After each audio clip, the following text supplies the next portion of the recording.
leyɗele kewɗe e Afrique ko ngaluji kewɗi cuuɗi e nder mumen. Sénégal ina jeeya e ɓurɓe heewde ngaluji cuuɗiɗi ko wayno gaz, pétrole, zircon,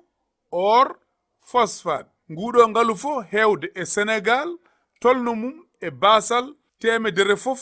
ko 46 piccal jeeɗiɗi basɗo tawete hen. Yeru mum ko diwan Matam ko nokku keeriɗo e gaftogol phosphate ha tengti e commune mo Hounare Ndendory e Hokaidiere. Kono haɗani e on diwan ina jogi e nder temedere fof 54 piccal ɗiɗi nguuri ko e basal. Tawa kadi to bange jangde e nder temedere fof ko 42 piccal goo woni janguɓe. Aftade ngaluji cuuɗiɗi e nder leydi kañum fof e hewde nafoore ko noon musibbaji e caɗele coomori e nder mum, bonnoji cellal e taaridi. Caggal duuɓi kewɗi ko e nde ladde remeteno ayne yimɓe nguurda, kono wayloji aduna gaddaniɓe goɗɗum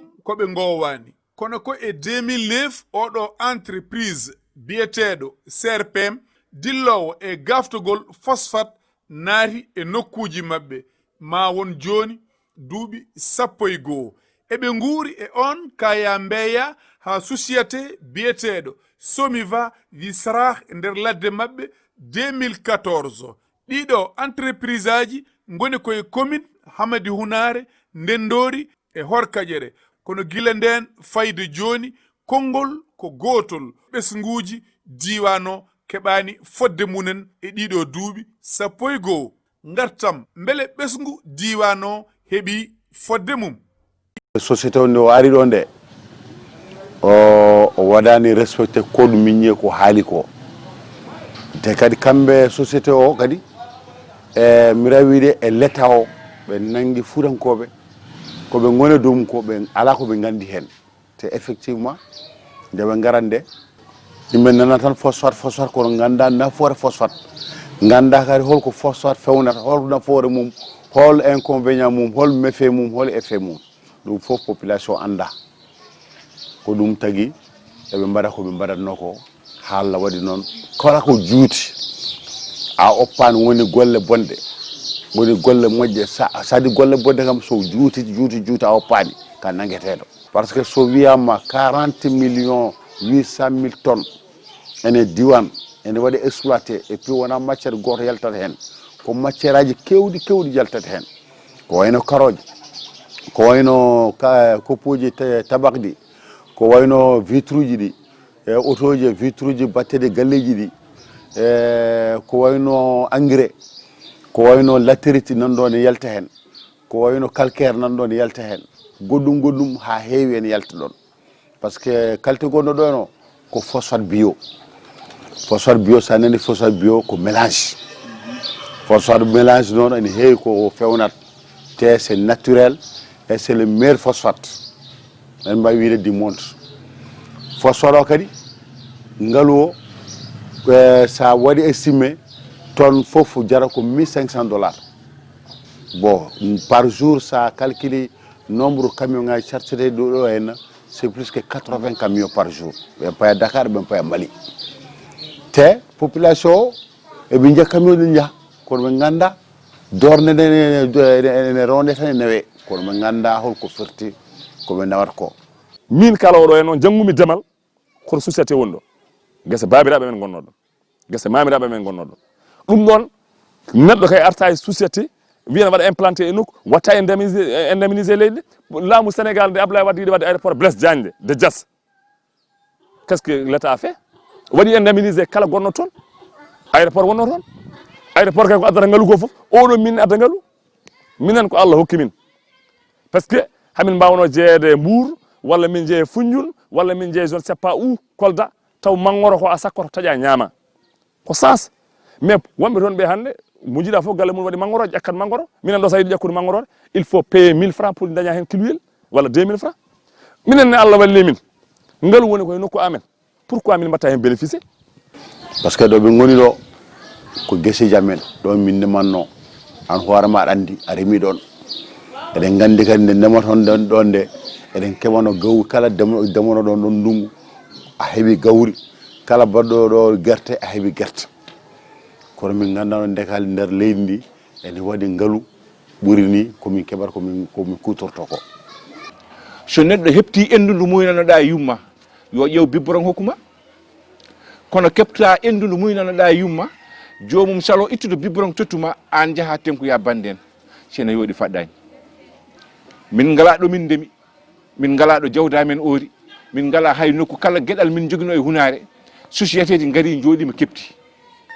Oumar ko fonno wurnude ɓesgu Hounare haade leydi mum heɓtama tereji mum keptama ko fonno wurnude ɓesgu mana Ndendory ko fonno wurnude Waali Jala ko fonno wurnude Boosiyaɓe bandaɓe ɗum ɗo fof so heɓtama e juuɗe men enen mbata enen en gona Sénégal naɓe walla en gona cutoya e leydi ndi walla enen en ngala gueɗal e nder leydi e gofornama he normalement kay sa hefti galle janandu aɗa hutoro ɗon a foti ko ƴewde ɗum nokku goɗɗo mbiya nda nannguɗo kono noon ɗum waɗa e Phosphate he minen de hoɗɓe ɗo e wuuro Ndendory e wonɓe commune Ndendory min jiyani ko Phosphate waɗi min jiyani ko somi ba waɗi hay lawol gotol hande ɗo min gonɗo min ngala ndiyam amen moƴƴani min jiyani hen ballal mabɓe so wuuro ngo tooɓi laaba amen fof koko mboɗata boloke he ndiyam a 2016 min hooram gonɗo ɗo biyeteɗo Alassane Bawo mi haalde makko mbimomi hamin jiiɗi leegal amen to wallede camion ngaji leydi min jorane ha hande min jiyani e 2019 min kawri ɗo e bedda mbimomi Alassane Ba hamin jiiɗi joranede beddaji amen ɗi so ndungu tooɓi ene mbaɗa ndiyam o wi kam ko ñalawma hande o otoji amen ko kaɗaɗi yaltude to grillage to so tawi noon on kalde camion ngaji on jooɓi ɗumen so gari hamin mbawi hokkude on kaaƴe ɗemin beddotoɗe e nawon garti min deƴƴi ɗon ɓen kam so mbiyama mbaɗani min ala ko mbaɗani min so neɗɗo noon darima wi ɓe mbaɗi ɗum haali koko weeli ɗum walla tawa ko mbaɗaɗo corruption yo haal kono ko haali koko fenade société comme Somiva so tawi ari nokku waɗi hen implanté ene jogui gueɗe kewɗe ganduɗa ɗe foti waɗande nokku o e mataw noon hay sinno on ko waɗa hen ko ɓuuri hewde ko kam waɗani e surtout ko ɓuuri wadde important ko rettomɓe mo ganduɗa mo nokkuji moon wonko code miniére haali hen hayso en galna ɗum humpito no fewi mais won jogani ɗum humpito e kadi koye hen gonno e par ce que code miniére wonko haali wonko foti artande région o kadi ko région Matam foof mais en particulier kadi les communes impactées ɓen kadi eɗen jogui hen gueɗal keerigal fii nii Somiva nekk fii sama ginnaaw am na ñu fa amoon seeni tool kenn dédommagé wu leen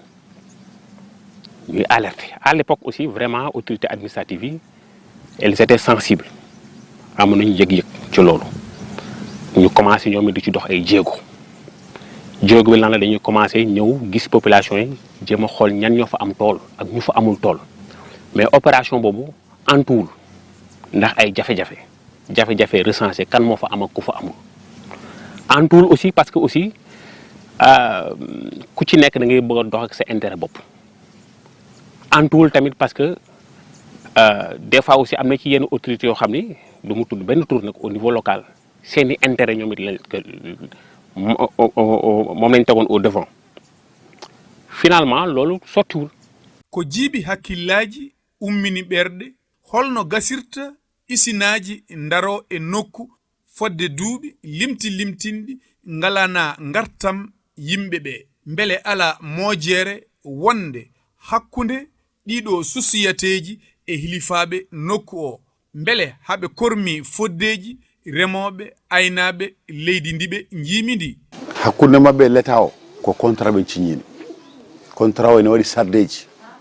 ɗin sardeji soɓe manki hen hay sotaw sarde goto hakkude mabɓe l'état o l'état wiyaɓe ko dégage ɓe jeewa goɗɗo ɓe gadda mo te société o kadi wona société nationale wona société privé sénégalais ko multinational société étrangère ɗum ko goho e nder texte contrat hakkude mabɓe l'état o te texte uji nani hen article aji nani hen hakkude mabɓe e collectivité territorial mo ɓe goni o par ce que koɗo wi hakkunde mabbe e l'état taxe ne hen ene wiye redevance minière ɗum hitande fof eɓe poti yo verse ɗum l'état directement e nder on taxe redevance minière l'état on foti yitade 20% rokka les collectivités impactées woni Ndendory Hammadou Hounare e Hokaidiere les 3 communes impactées kon hay 3 communes impactées ɓuri wadde impacté ko hakkunde ko Hounare Ndendory les 2 communes la ɓuri wadde impacté ko ɓuri parce que commune Hokaidiere ko seeɗa jogui hen ɓe cuwayata toon taw wadde exploité toon kono baɗɗo impacté actuellement ɗo gonnen ɗo ko commune Hounare e commune Ndendory eɓe jogui ko taxe goto ne wiya taxe d'appui taxe de péréquation d'appui au développement local on ko 0,5%. On société foti ko versude directement dans les comptes des collectivités territoriales woni commune aji ɗi on ko société o rewnata bay goɗɗo de ko directement dans les comptes des communes impactées kono hay ɗum fof ko wiya ko ala ko min jii gila ɓe jooɗi ɗo faade ñalawma hannde o ɗum fof min jiyani ɗi société surtout société minière ko faade affaire leyɗele so ɗi ngari e nokkuji mo gandanɗa hoorema taw ko guuri walla taw ko leyɗele enen haɓen jogui ko wiyete e français la responsabilité sociétale surtout ari ha haala phosphate par ce que aduna o hande so kanŋe benni pétrole benni ko phosphate arat donc responsabilité sociétale o woni holdum société so ari ko privé o ari o leyɗele mon kala ko avant ko mo waɗa hunde fof o fonno wadde ko mana ganda hoorema woni dédommagement woni joom leyɗe donc waɗani dédommagé waɗani indemnisation donc so wona ɗum kadi ene waɗi ko code minier Sénégal wi e article 113 et 115 woni kala société taw ko privé ari e nokku ene waɗi part de redevance et part mo société o fonno hokkude chaque année e commune aji woni commune aji waɗat directement impacté woni Ndendory en Hounare en Bossiaɓe en département de Kanel fof donc on yahat ko à 0,5% du chiffre d'affaires de l'entreprise ɗum meeɗani wadde respecté so wona ɗum kadi ene waɗi fonds de redevance mo gandanɗa hoorema on fonds ko état yahat état ko société o hokkat état donc on kalis noon so yeehi ha naati e caisse état 20% e on kalis e minen Hounare naɓe woni Ndendory naɓe département de Kanel fonno hebde on 20%. donc meeɗani heɓede ɗon e onon banggue kay eɓe bersa l'état so ɓe bersi l'état mana foti wadde reversé e mana e région de Matam itta si je ne me trompe pas mi anda ko commune aji mbaɗaɗi impacté ɗi 20% artay mana commune aji mbaɗaɗi impacté ɗi ko heddi ko commune aji région Matam fof ndenni mais jusqu'à là min arani e kadi yimɓe men leader uji men ɗi min nani wiyama kalani hen mais wonko ɓe kaali mais malheureusement jusqu'à là arani caggal nde isinaji puɗɗi gollade beele sukaɓe ɓe keeɓi fodde mumen to banggue golle minen ko ɗo min jeeya e nder localité nde somi wawatte ɗo unigré ɓe mbi ko 80% de manœuvre foti jeeyde koye localité et nous assistons ici quelque chose ko min mbawa haalde par ce que neɗɗo ƴeewa min mbaɗani contrat e goto exemple minen goto amen sumim ɗo hande yeehi Kédougou sen yiiɗi liggoya toon e Sabadola min gonɗo Sabadola o avant tout d' abord Kédougou najo la priorité min mbiyani la mine est là pour tout Sénégalais kono y a une priorité pourquoi minen min mbawa wonde priorité minen ne kadi somi wa so woni ko jangguɓe hande alhamdulillah rabbil alamin ɗum ko 1800 wonno min ngala jangguɓe kono 1900 faade hande leydi ndi hay goto min kulani cadre uji e nder e aduna hen walla wona so woni ko manœuvre hamin jogui ɗo wawɓe so rondade huuɓere pourquoi ɗum noon ne waɗi ene ittuye to ɓeɗo nan ɗo ene ngala ko coodi mburu e ko code minier wi ko liggotoɓe moɓe jefta ɓe 80% so taw ko temedere neɗɗo 80 o foti ummade ko diwan o soɓe kewani diwan o ɓe jeewa département o soɓe keɓani département ɓe jeewa région o soɓe keɓani région on saaha ɓe jiggoyo kono wona ɗum wonɗo wàllu xëy bi aussi alerte nañ ci man dem naa ba toog directeur SOMIVA ni ko xëy bi kat lenn ma ci jaaxal pourquoi kuy demander mairie ngay dem nga déposer sa demande alors que l'accès à l'emploi doit être démocratique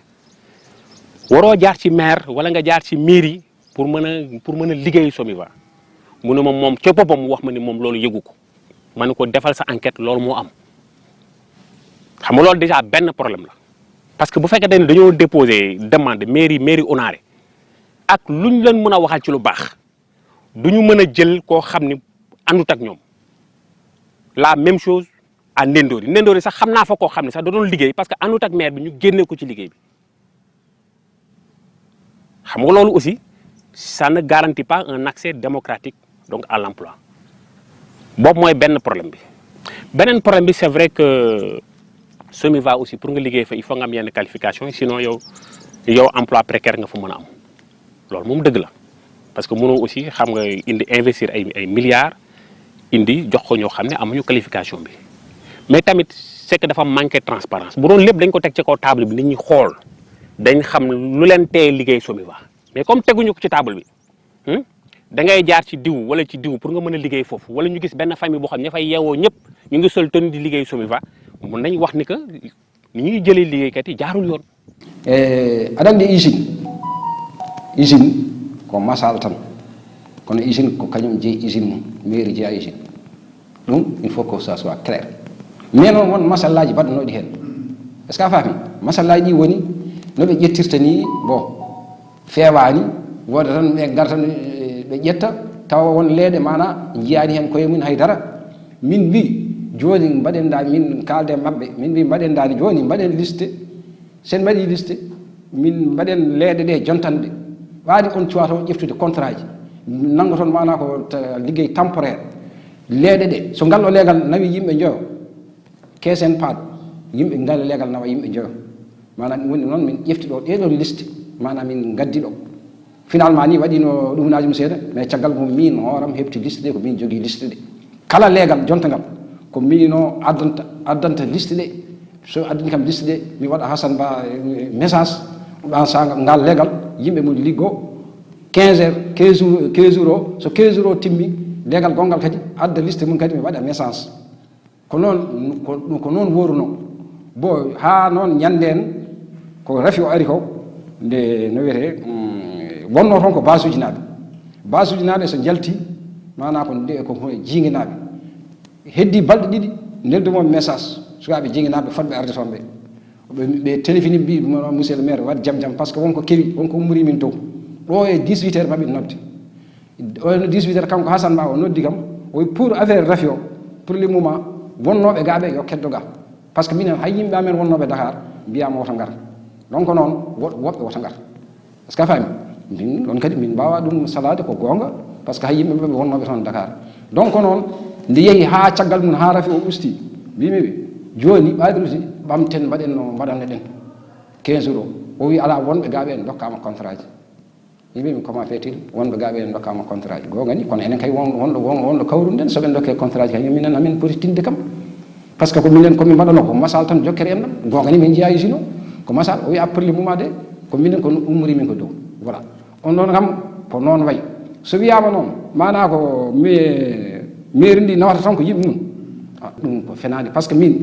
sa yi so jiiɗe ɗo mbawi namnade miɗe nawa jiiguinaɓe mbiɗa nawa mana hayrankoɓe mbiɗa nawa basuji mbiɗa nawa partout mais min mi waɗata ɗum mana affaire politique ngalu na ngalu mairie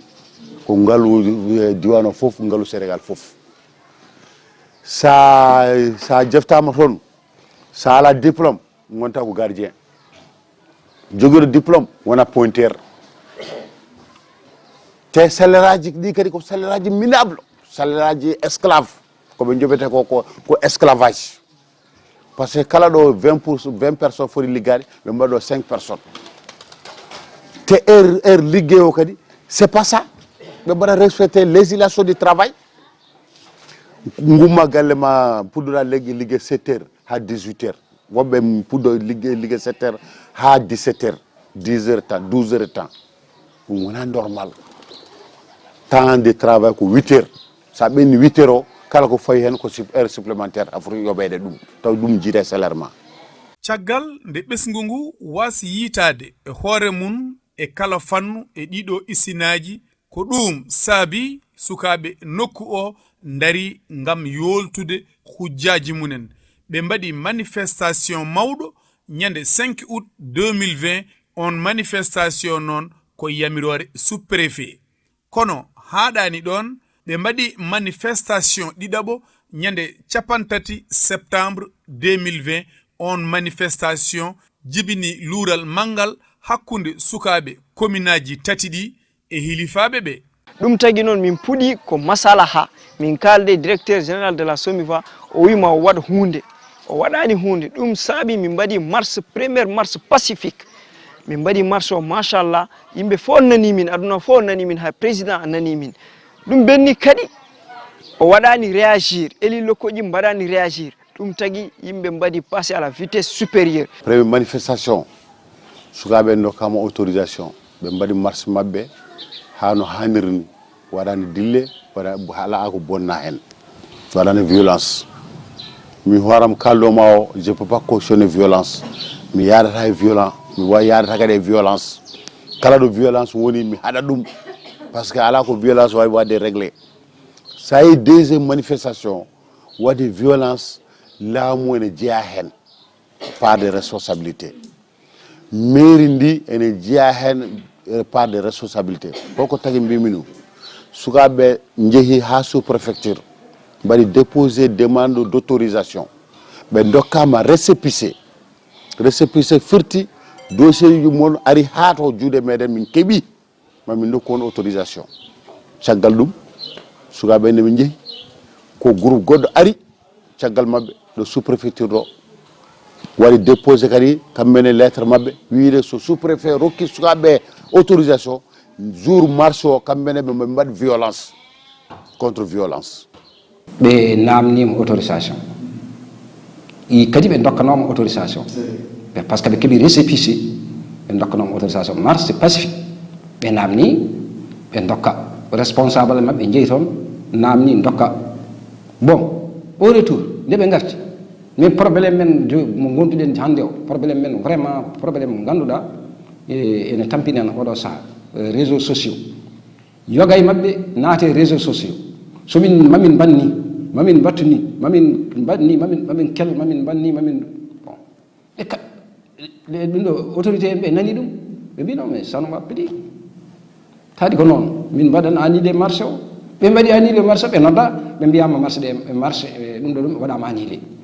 bon du moment autorité wi mana marché waɗama annulé daroɗe ƴeewon mana wadde luncitade ƴeewon mana wadde mana e hono mbaɗi ɗon gongol anani reculer pour mieux sauter mais wona wiide noɗo forcing sa waɗi forcing avec force de l'ordre holko adata ɗeɗo caɗele bone ficcat laaci wuro piggal ko leegal yoftade fusata ɗum piile pette ƴattoje goɓɓe yaɓɓede lifuuji bombo lacrymogène ko ɗum brigade gendarmerie mo Ndendory holli Hamadi Hounare naaɓe nde programme o waɗi haaɓe natte wuute ɓe mbatti ko rewde nder wuute ɓeɓe tawi ɗum ha nder galle o Dieynaba ko woni mawɗo galle o tawa ɗo jooɗata ɗo no fiya o liggina kanko ɓesgu makko gaynama makko e suka makko on liggina piya nawa o woni mo wiyete sarfi waɗi intervention addi ɓe nder jamma garti galle Hammadou Djiba en sarkulle galle wawi fadini ɓe naata ha nder ɓe beddi mana bomba ko nder sal goɗɗo ɓe koyni étage o dow pi gon dow sammi toon tato galle on jamma ko jeeɗi ɗum on banggue heɓe mbaɗi ko fotani wadde oli eɓe jogo haqqillaji wawde haaldude amen ɓe caali haaldude amen 1 2 3 ɓe jagui gaz lacrymogène uji ha beddo amen neɗɗo so weddama e gaz lacrymogène kañum ko yoftoto ko ɗo e nder galle heɓe tawi min cagga hedde gueeƴe mboɗo jooɗi mboɗo jogui course mboɗo jooɗi e dow danki mboɗo wondi suhaba ɗo ɓe tawi kam min mawɗo ɓe gaddi fiide hallo hakkille koyni ma wayto mbimi ko woni ko banmi mbaymi ɗo guidali ni caggal ɗum mi nangui ɓiyam toko sono wiye habsete ɓe piɗi ɗum kelle ɗiɗi mi nangui ɓiyam goɗɗo wiye mayram mbo piɗum minen jonoɓe danki ɓe moom fof kelle beñ weñce kay e leypi wonko min mbaɗi tawi goto e mabɓe kadi tawa haare nde ɗo ɓe jaggiyam tama ɓe nawiyam tama galle to ɓe piyam kadi mi kadi mbo wonde opére pasuji reedu garnude ummo hoore jamɗe hoore ɓe piyam oto min goto gommi ɗo ni ha joni hooram nde kay e gidda manifestation ga ɓen kay maɗum jaato e sinto wona nder wuuro ka kono tawde kamɓe koɓe laamɓe min kolli Allah ɓe tooñimin ɓe piimin ko ɗum hunde ɓurtude siwat kamɓe gandi noon mbaɗiri ɗum soɓe yeenaɓe walla soɓe rokkaɓe kono ɓe gardani fiide kamɓe ɓe gardino ko warde min on kiyiɗe ko fodde 13 oto semi telliɗo en mbeɗa juuɗe futura kawru men mabɓe eɓe ndiwa sukaɓe wasnuɓe kamɓe ko sakki woɓe goppa phosphate ɓe natti koye galleji ɓe piya eɓe gaña temedere neɗɗo ɓe nangga ɗumen phosphate ɓe kawri koye juuɗoyowo walla ɓe kawri koye mo ganduɗa jago haaju mum ɓe nangga ɓe piya ɓe mbaɗi garnotuji e nder galleji ha wone mawɓe kelko mawɓe paɗɗimo hen taw ko yaroɓe duuɓi 70 duuɓi 70 nde wonon ganda paɗɗimo hen gañimo hen ɗum ɗon noon min mi yonnani ɗum hannde en tant que ɗo jeeyami mi yonnani ɗum janggo mbeɗa waɗa erago noon andinde yimɓe yoɓe keño ɓe kaala e ɗum ɗo yoɓe ballumi ɓe kaala e ɗum ɗo no ɗum ɗo gasiri foof emin jiiɗi kono gasa kene yawna ɗum ko kulnomi ko waɗi e piiɓe piile cattuɗe kono ni yaata woto ɓe mbaɗ ɓiɓɓe amen e dow guesa amen soɓe mbaɗi ɓiɓɓe amen walla ɓe gañi ɗumen hay hunde ala komin dañeten alana min intéressa kamɓe noon neɗɗo wawi ko wajade bandum sa wajimaɓe kono ɓe welaɓe waɗiri kono ni kam so hartaka ɓe bonnan sukaɓeɓe woodi telfinɗomi wi wajiɓe naate nder wuuro he enen e piya yimɓe eɓe didda sukaɓe so sukaɓe naate galleji he piya ɗumen caggal mum kadi goɗɗo kadi telfinimi wi ɓe gaari galle hoorema en ɓe diddi ɗon sukaɓe naati ɗon ɓe pii ɗumen hay jeynaba pii ɗum ɓe pii gaynako mabɓe automatiquement téléphone préfet nden omo brigade ɗo mbimi préfet o winama mbimi onon gandi kam wajiɓe ɓe gendarme en ɓe woni hen naaɓe wuuro he nena mbaɗa désordre ene naata e galleji didde sukaɓe ɓe mberlo même garnotuji e nder galleji préfet yala ɗum wotay monsieur le maire ɗum wona gonga par ce que min nde ɗaccuɗa min mana garoutiére nde ndemin jahata nde taw kamɓe fof ɓe kooti mbimi aɗa par ce que min yimɓe téléphone ɓe o mawɓe il faut mbaɗon vérifier ko kalmi ko par ce que min ko mawɓe télévision kam wiyete kadi ɗum ne woodi o wiyama o yi ɗum noon mamin ƴeew mais finalement ɓe ƴeewi ɓe tawi ko gonga ce sont des éléments incontrôlés naata he wuure mbaɗa désordre ɓe diddat sukaɓe naata e galleji he ɓe taw ɗumen happi kono on fitina e lor e lebte kollaɗo Hammadi Hounare naaɓe caggal mum haɗani ɗon ko ɓuri ɗum bonde waɗama Ndendory to hakkude gallo teri kawrume mabɓe sukaɓe ɗiɗi ɓe didduno ɓe naati ɗo ɓe jaltini ɓen ɓe pii ɗumen banmi pardon men e pamo en ɓe pii ɓen ɓe mbiya ɓe uddirto cuuɗi ɗiɗi mbimi ala sohlani ko ɓe diddini ɗon gari ɗo ɓe ko ɓen tan ko heddi galle ko fof sukaɓe non min ko ɗoɓe tawi min hamin leeli min e monam goto ɗoɓe tawi min hamin leeli ɗo en après ɓe jetti mbimin taw ɗo min jaa e galle mbimi e ko ɗo e galle min jaa ɓe mbiya min gummu après ɓe noyi min ɓe dolmin o ware ɓe piimin ɓe mbaɗi min gon beela ɓe piyam junggam ha gañi aussi kan bo wonno e nofuru nofuru ndo yiya funno sellude to natan damal brigade o to yimɓe nanareɗo waji goto fiyam ndo womere mais guinden ha joni ɓe ronki nofuru ndo sellu sa fo ne yaltin bordi ɓe nden ha joni ko ɗum gondumi no yiile suundo yiyan toon on o lenciri bagasuji foof hay éppose miñam min mbalanno fof o seeɗa o yalti kadi o faare am o yomi haal mbi mi anda o yaltin lacrymogène o yomi waɗe am mbi mi anda après noon o fuɗɗi naatde suudu on wondu no naatde suudu on wondu jaltum boowal minen fof taw on komin bandiraɓe no piiri ɗum ni ne muusi nomin dardini minen fof min gona wayde minen miñamen wonde goggami wonno ɗo e bam tohos kanko e bam jiiɗi umma e bam no yaltinde noon kamɓe arɓe ɓe koɓe 3 voiture o noon en heewi yimɓe voiture fof ne heewi yimɓe après noon yaltini on nde ɓe goni fiiɗe ɓe jaltini ɗum boowal nde ɓe jaltini boowal nde kanko oppiti hen ɓeen no oppiti hen wonnoɓe damal galle ɓe gari jante makko plus de 7 personnes noɓe jante makko de min mboɗo dogi ɓen o riddi ham kanko bannoɗo ɓe introsé o riddi ham o wi ko min sornimo no wi min sornimo mbimi mi sornani mi tinani koɓe ɗaninoɗo anden te suunami hay comci mbaldunomi ittani robbo tohoso man no robbo garɗo ɗo o riddiri ham garimi ha caali ɗo caali amen o tawimi ɗon o fii ham mbam tohoso noon rewe makko woto fiyo haydara waɗanimo woto fiyo haydara waɗanimo o continue fiyami o continue fo dogmi noon nattumde to wiyata to mbimboɗo udda no mbimboɗo udda nde o duñi bafal ngal o naati to comme si il voulait abuser de moi o suuri o waɗi soulevé robbam o duñi ham o wiyomo nanna nder salle won noon omo famɗi o ɓuɗani ham poids ko suuha tohoso comme ça nduncumomi no nduncumomi de hawre juste baba tohoso o naati wi oppo haydara waɗanimo woɓɓe wonnoɓe damal ɓe 7 personnes ariyante makko ɓe goni 8 ɓe jiimi ham kamɓe fof aɓe piyami mboɗo wulla haydara mi waɗani haydara mi waɗani kamɓe fof aɓe piyami gayan o heɓri yen tuhlori ñap ɗen yakara ñen ñom mom rewmi gayan oro yetti fiyam pertale reedu ɗon noon jaami kaw oro ari noon ɓe gari ɓe daari dow kesam toɓe daari dow kesam mboɗo wulla ɗo gayn oro non hetti yeso wiyen tulore tawi dana ñap sen ƴetti sawrundu do ƴetti sawrundu non homo fiya e hoore me homo fiya même tim adi ƴiƴam o ɓeydi fiide même tim adi ƴiƴam o ɓeydi fiide ɓe gimmino ɓe darnim kadi ɓe liɓyam kadi ɓe darte doom ɓe piyam ɓe mbi pourquoi min mbo darto mbi min so tawino mormaji am mbaɗanno hom dani affaire o weɓirtani hawre haal pular goto nene e mabɓe wiɓe so o wi so tawino ko guiƴirama ko gonno wona ni wayata e mbi bo fekke lol nak taw ñu walla suñu jikko tawi ñu ñappa ɗon noon ɓe ɓeydi fiidemi ɓe piyam haɓe dasim ha damar galle min mi waɗano on saha mami dat gani sakke ɗum nde ngabbami oto nde o yinno fettidemi koye ka calimi o fettemi ɗum ɗo e wofde mi jooɗimi balɗe ɗiɗi min tan Allah gandirɓe e jinnaɓam mi taara e tarutom ko ƴiƴam balɗe ɗiɗi mi taara tarutom ko ƴiƴam hoorem nde noon nanguimi donkum andude no mbami gimmorimi toon ha jettimi hôpital o min paasi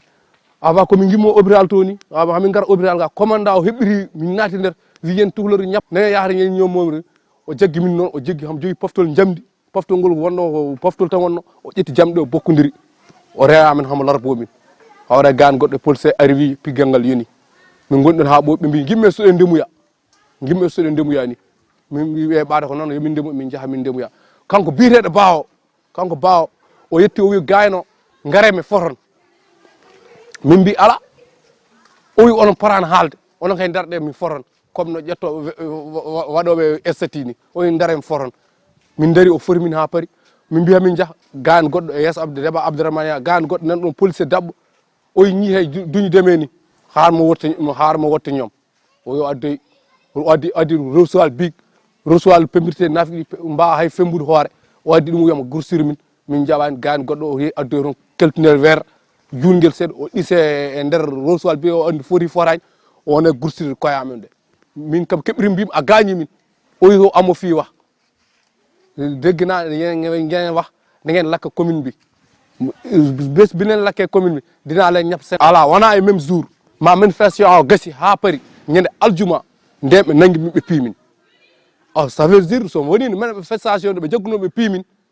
ɗum ene wiye manifestation min piya kono minen wona e nder manifestation min piya ñande aljuma min piya manifestation waɗi ko alarba waɗi alkamis min jahani taw hawre waji ɓe naggam aljuma nden ɓe mbaɗi délégation mabɓe ɓe mbi gaare piye suwaɓe ndendortaɓe ɓe gabbimi ha nder suuƴi piimin ɗum lawol min janggani kono lawol hokkani tawde ha neɗɗo naɗɗo e nder suudu jagga ɗum piya ɗum mbaɗa ɗum ko weli ɗum min tan Allah gandi kala façon piggal ngal ko jibinami ko mi meeɗa fiyede piggal bangal ni fiyede ha yaɓɓe e dande mum ƴette ɓoggol kono aɗa rewne comme ɗum ɗo ni hoorem nde yen joɗimi balɗe tati ƴiƴam nena tan yuppo ƴiƴam ne yuppo tan ene yuppo mi ronki fof andu no mbami kadi wallahi mi jooɗimi balɗe tati min tan e jinnaɓe gandi mi tarata ƴiƴam tan tartomi ɓe ngari ɗo ɓe diddi sukaɓeɓe naati ɗo nder suudam ɗo sukaɓe wuuro mangone hen heddiɓe ne hen naati nder suudam ɗo miɗo lorto tarode tanam en ɓe fof kawsi feere min boni police aɓe ngari feere min boni police aɓe ngari mbiɗo lortono nder tarode mbiɗo wonti sabunde ni woni jaltirmi ɗo mbiɗo hadditi kalam kaɗo jaltirmi noon darimi to damal ɗo omo jogui ɓoggol makko 10 o wimo naata ni woni hawre mbi jogui ngal ɗo ungal mbima natta ɗo hay goto ala ɗo min komi mawɗo mbiɗo nder tarde mbiɗo looto oɗon jaaha ha oɗon jongo nder tarde tan mbiɗo looto a natta ɗo noon o dari ko juuti mbiɗo jogui ungal ngal o fokkiti o tarori hedde lowram to tarden toon o fokkiti o naatiroy toon o yongi o tawi toon tanam wone ene kabina ene yaltoya kañum ne dogi wiide weddi satalla o yongi toon o yiyaniɓe o yalti nde o yalti noon o fokkiti rewi ɗo o fayi galle liduɓe eyyi ni woni noon min duttitimi tarde gonmi e lootade ɗiɗo société ji garɗi jooɗi e laddeji demeteɗi gayne kanji fof e somorde fitinaji poussiére addude rafiji hoddude ɓe e famarɓe doole sukaɓe e mawɓe ha ɗo yarete konngol ko gotol min keɓani fodde amen oɗo vidéo koye ballodiral kawral Hamady Hounare ado agir pour le développement de Hamady Hounare kawral Hamady Hounare États-Unis ɓamtare des jeunes de Hamady Hounare en France.